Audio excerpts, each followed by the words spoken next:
नमस्कार, जय हिंद साथियों। एक बार फिर से आप सबका बहुत बहुत स्वागत है। KCC यानी किसान क्रेडिट कार्ड 2025 के बजट में इसकी सीमा 5 लाख कर दी गई। जब इसकी शुरुआत हुई थी तो 1 लाख रुपए मिलता था, बाद में बढ़ा करके 3 लाख किया गया, लेकिन अब 5 लाख हो गया।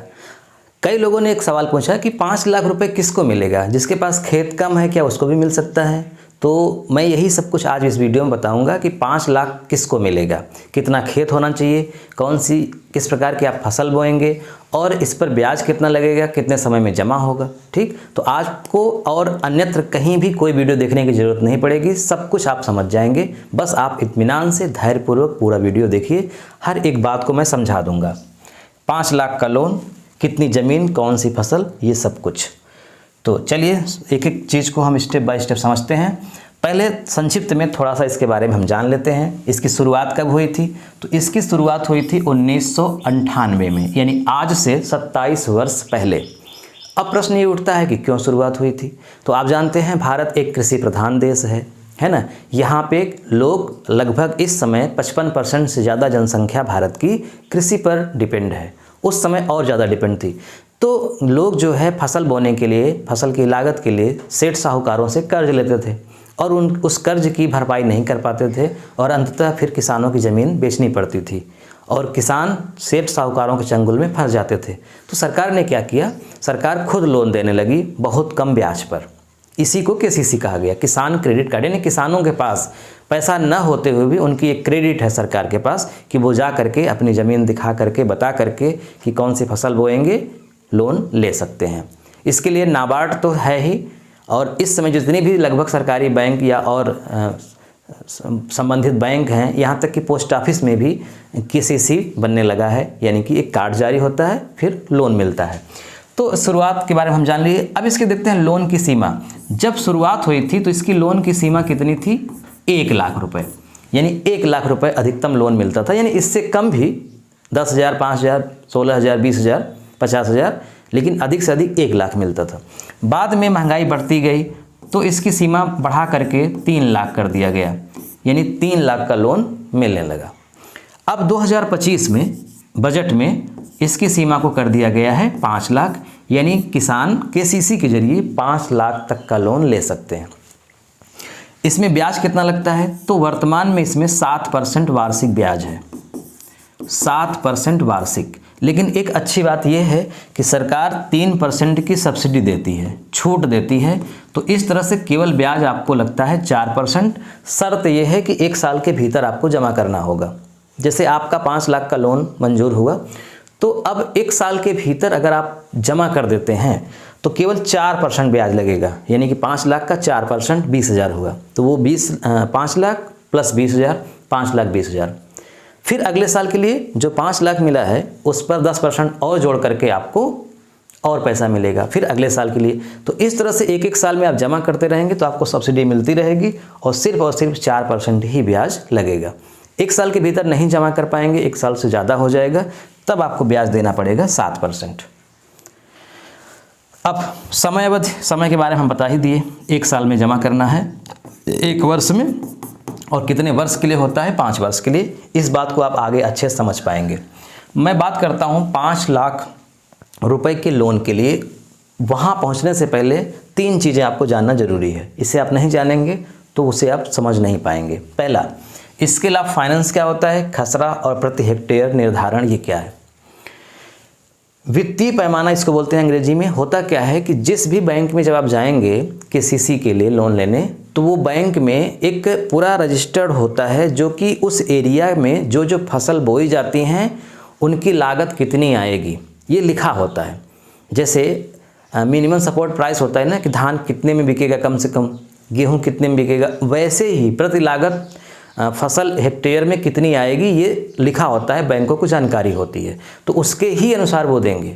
ऐसा नहीं कि आप कहेंगे कि मैं आलू बो रहा हूँ और इसमें 3 लाख रुपए की लागत आएगी तो आपको मिल जाएगा। नहीं, पहले से निर्धारित है कि आलू के लिए कितना मिलेगा, गेहूं के लिए कितना मिलेगा, धान के लिए कितना मिलेगा, सरसों के लिए कितना मिलेगा, सब लिखा हुआ है। उसी के अनुसार वो करते हैं और वो बदलता भी रहता है। उसका सर्वे होता है, उसके अनुसार काम होता है। तो प्रति हेक्टेयर किस फसल पर कितना पैसा मिलेगा इसकी जानकारी होती है वित्तीय पैमाना में, उसी के अनुसार लोन मिलता है। खसरा आपको बनवाना पड़ेगा जब भी आपको लोन लेना होगा। आपकी खेती जो है उसके लिए आपको एप्लीकेशन देना होगा तहसील में।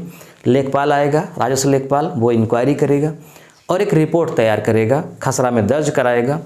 उसमें लिखा जाएगा कि आपकी ज़मीन कितनी है, उस ज़मीन में कौन कौन सी किस महीने में फसल बोई जाती है, ये उसमें लिखा जाएगा खसरा में। और प्रति हेक्टेयर निर्धारण होता है, यानी कि 1 हेक्टेयर पर फला फसल के लिए कितना मूल्य निर्धारित होगा, ये लिखा होता है।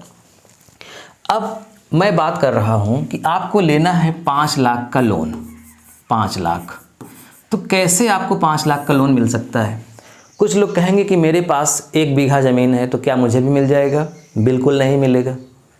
किसको मिलेगा? आपके पास खेत भी होना चाहिए ठीक ठाक, और उस खेत में बोई जाने वाली फसल भी अच्छी कीमत वाली होनी चाहिए। अब केवल धान ही आप बो देंगे तो खेत अधिक होने पर भी धान के लिए बहुत ज़्यादा केसीसी मंजूर नहीं होगा। तो 2 चीज़ों पर निर्धारण होता है इसका कि आपके पास खेत कितना है और उस खेत में कौन सी फसल बोई जा रही है। तो दोनों की हम बात करेंगे। तो आपके पास जो खेत है वो कितना होना चाहिए?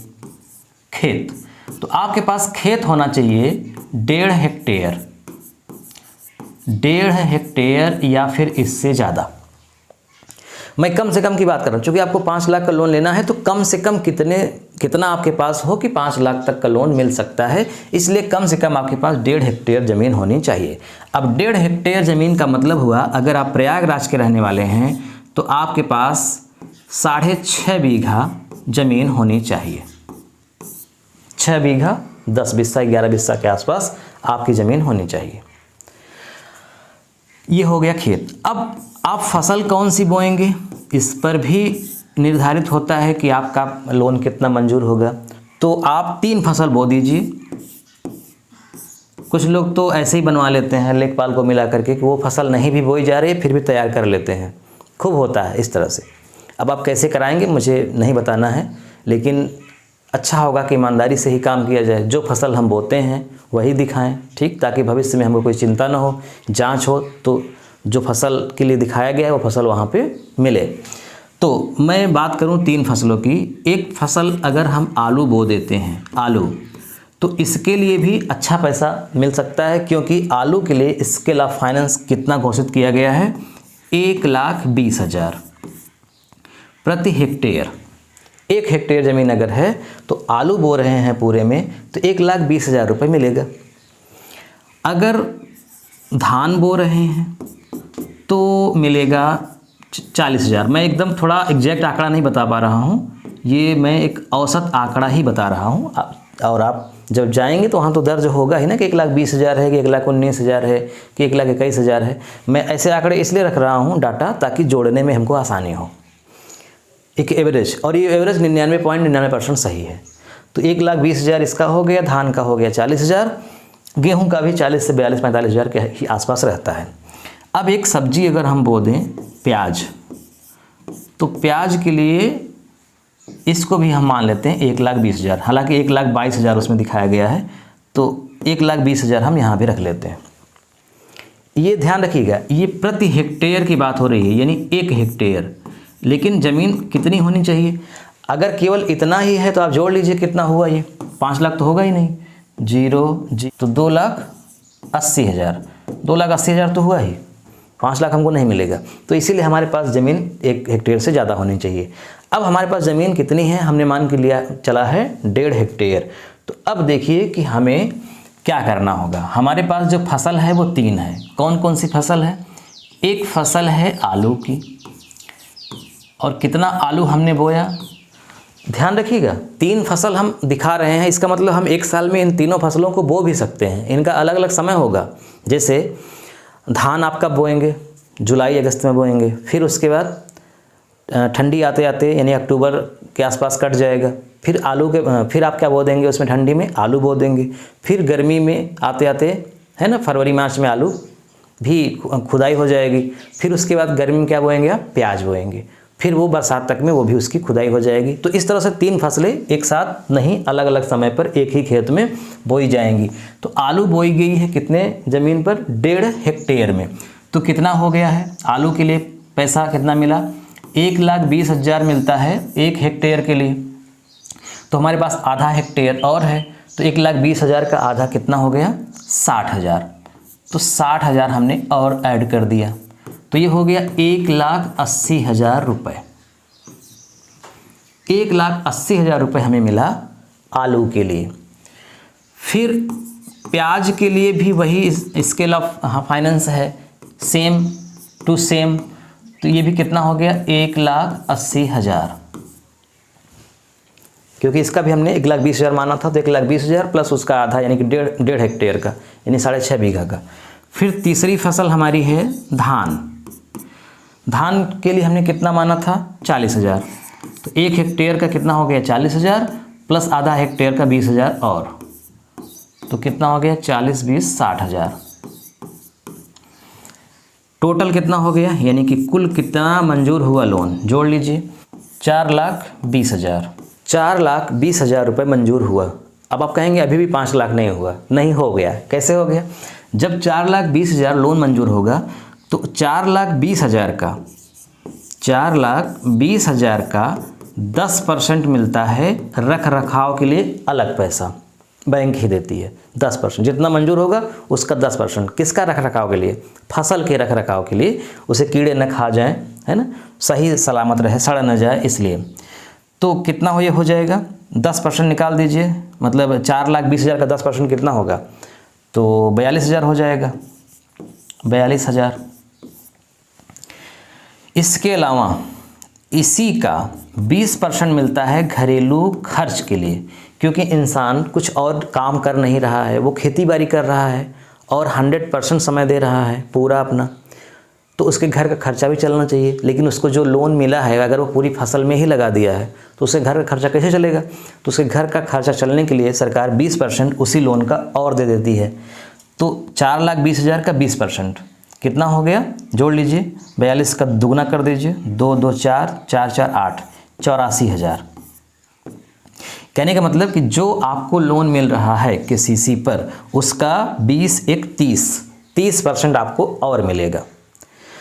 तो टोटल कितना हो गया, जोड़ देते हैं, 4,20,000, देखिए 4,20,000 प्लस कितना है 42,000 प्लस 84,000, 42,000 प्लस 84,000, जोड़िए 0 0 0, 4 2 6, 8 4 12, 2 14, 4 1 5, 5,46,000 रुपये टोटल मिला।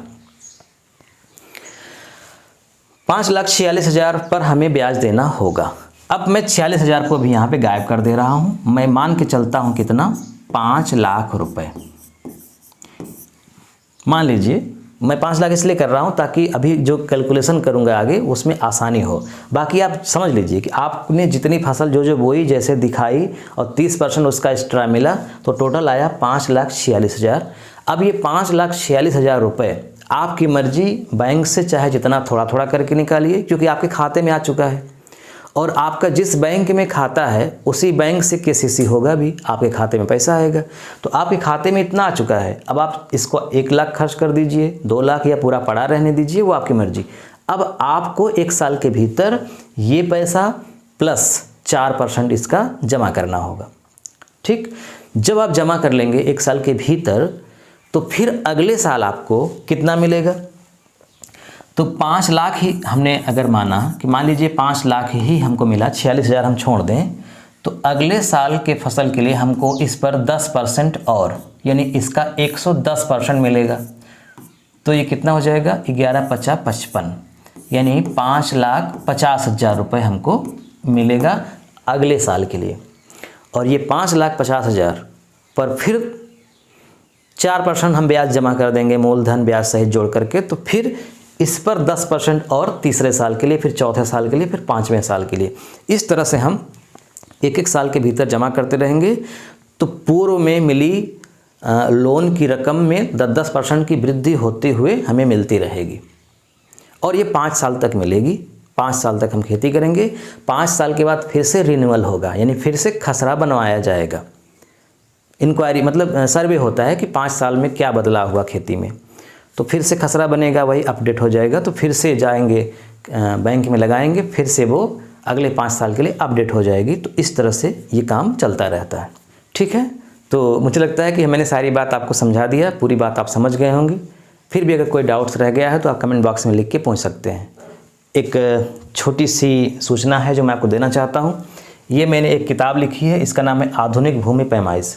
इस किताब में क्या है, इस किताब को पढ़ करके, ये हिंदी में है, इसको पढ़ करके आप अपने खेत की नाप कर पाएंगे, खेत का बंटवारा कर पाएंगे, कितने विभागों में बांटना हो, किसी भी प्रकार का टेढ़ा मेढ़ा खेत हो आप इसकी नाप कर लेंगे, कितना बीघा बिस्सा है सब कुछ, भारत के किसी भी कोने में हो आप हर जगह कर लेंगे इससे।